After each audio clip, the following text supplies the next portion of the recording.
Viewers, what did you do? Let's watch it. He was living in fear, and fear connected him to disaster.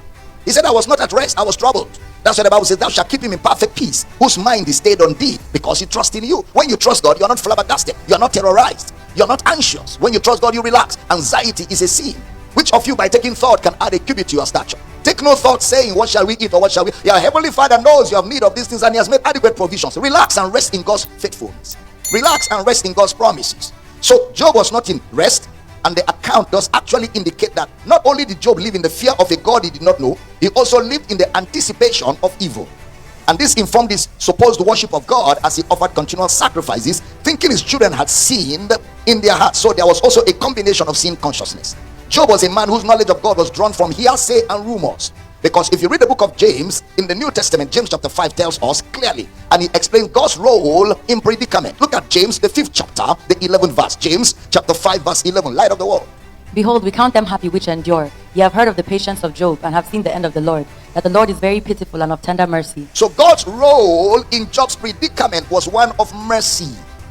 God was not the one afflicting Job. God's response, or God's intervention in the whole circumstances of that attack and disaster, was mercy. So Job's deliverance and restoration was all that God did.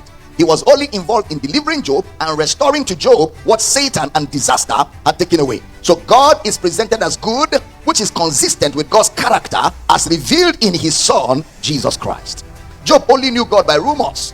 He may have received this perception from his friends, from some elders, maybe from his parents and their experiences. Because in Job chapter 42, the last chapter, look at his admission in verse 5. Job 42 verse number 5. Job 42 verse number 5.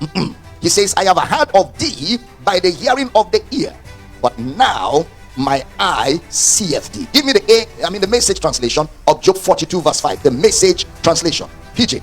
I admit I once lived by rumors of you. Now I have it all firsthand from my own eyes and ears. I once lived by rumors. So everything Job knew about God was rumor based. He didn't really have an accurate, active knowledge of God. Yet he spoke boldly as if he had seen God. He spoke confidently about God. Yet he was just based on rumor. And everything he was saying was breathed out of ignorance. He didn't really know God. It is of particular interest that he stayed with that perception of God's character from chapter 1 to chapter 42. Job was in ignorance. He had a self-revelation of God. He couldn't see a greater clarity of who God was.